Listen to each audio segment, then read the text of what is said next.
vous en aurez appris 5 ou 6. Par rapport à 0, c'est l'infini. Voilà. Et enfin, de manière très pratique, prenez 15 minutes par jour pour prier. 15 minutes. Si besoin, levez-vous 15 minutes plus tôt. Mettez-vous en silence. Ouvrez l'Écriture. Lisez un passage. Retenez un verset. Apprenez-le par cœur. Répétez-le vous tout au long de la journée. Le soir, 10 minutes de relecture. Je relis ma journée. Je relis ma journée par rapport à un effort que j'ai voulu faire, que j'aimerais bien, par rapport à une vertu que je recherche. Je relis ma journée. Et enfin, essayez, pendant ce temps de carême, je vous y invite à passer du temps devant Jésus, Eucharistie, dans l'adoration. Ce texte, vous voyez, de la transfiguration, c'est véritablement une invitation à la rencontre intime avec la personne de Jésus. C'est une rencontre à laquelle l'Église veut nous conduire via ces 40 jours de carême.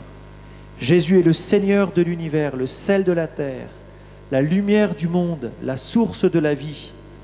L'écouter, c'est se laisser transformer par lui. C'est être rempli de l'essentiel, c'est avoir un cœur plein, comblé.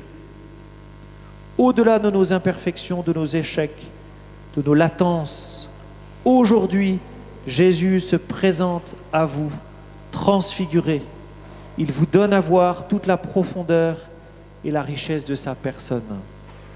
Il vous invite à l'écouter en vous mettant à l'écart dans un cœur à cœur régulier avec lui. Imaginez, pensez quel privilège immense nous avons de pouvoir entrer en dialogue avec Dieu lui-même, entrer encore plus en communion avec Dieu. Voilà, frères et sœurs, je vous invite à ne pas négliger cette invitation du Christ aujourd'hui. C'est lui qui vous appelle, c'est lui qui vous invite à le rencontrer, c'est lui, Dieu, Fils de Dieu, qui vient mendier votre amitié, qui vient mendier une relation d'amitié avec vous. Seigneur Jésus, nous te rendons grâce parce que tu nous invites à te rencontrer. Nous te bénissons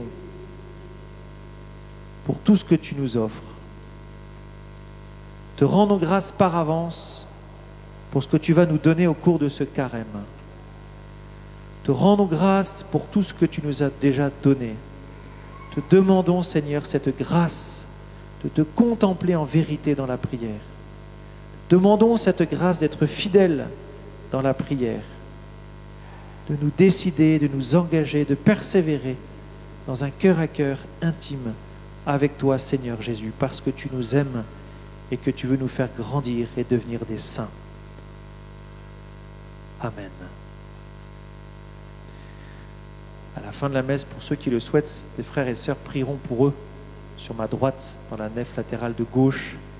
Voilà, c'est l'occasion de demander cette persévérance, cette constance dans la prière.